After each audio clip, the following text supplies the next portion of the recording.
Good morning, students. Myself Abhishek Sharma from Mount Litra Z School, Jhansi. Today I am going to continue the first chapter of class 12th Indian Economic Development. The name of chapter is Indian Economy on the Eve of Independence.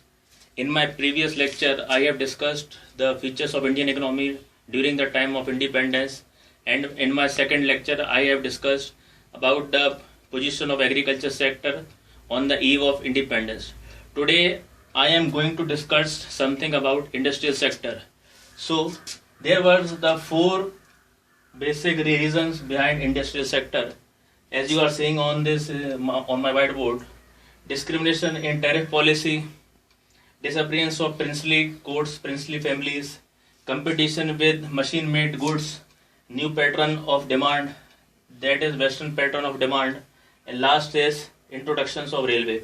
So we are going in these points in detail. So my first point is tariff policy. There was a discrimination in tariff policy because tariff-free export of raw material from India to Britain and tariff-free import of British industrial products from Britain to India. But at the same time, heavy duty was placed on the export of Indian handicraft products, which reduced their competitiveness in the international market. As a consequence, British goods started gaining in Indian market and they started capturing Indian market, and the Indian handicraft goods started losing their domestic as well as foreign market. Now my second point is disappearance of princely courts. Prior to the British rule, Nawabs, Rajwades, princes, emperors rules different part of the country. They used to patronize the handicraft, because of which Indian handicraft industries had acquired international reputation. Beginning of British rule implied the end of princely courts. Consequently, the handicraft started decaying or disappearing. Third is competition with machine-made products. Machine-made goods from Britain were low in cost and gave stiff competition to the handicraft goods in India. Also, machine-made goods out-excelled Indian handicraft products in presence and quality. Competition forced the Indian craftsmen to shut down their enterprises.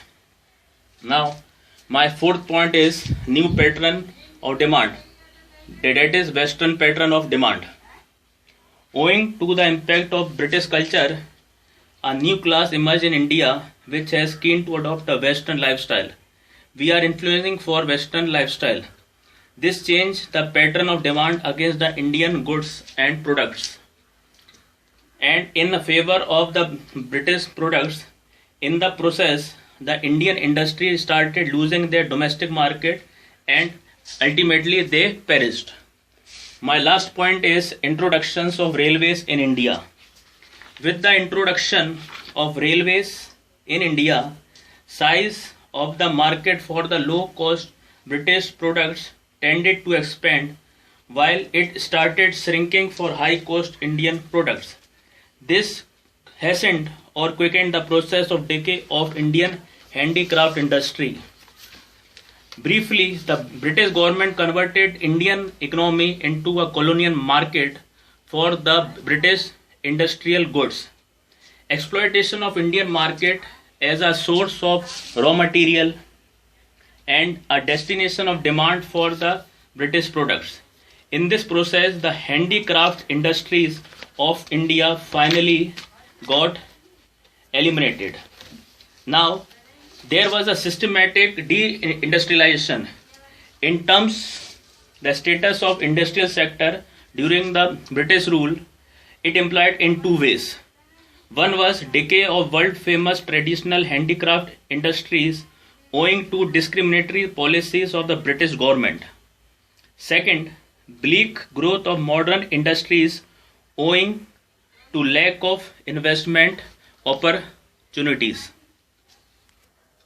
So students, have you listened me that how British government has ruined industrial sector of India, how badly they has done to our handicraft industries, which slowly got decade and ultimately got perished. So that's all for today, students. Thank you and have a nice day.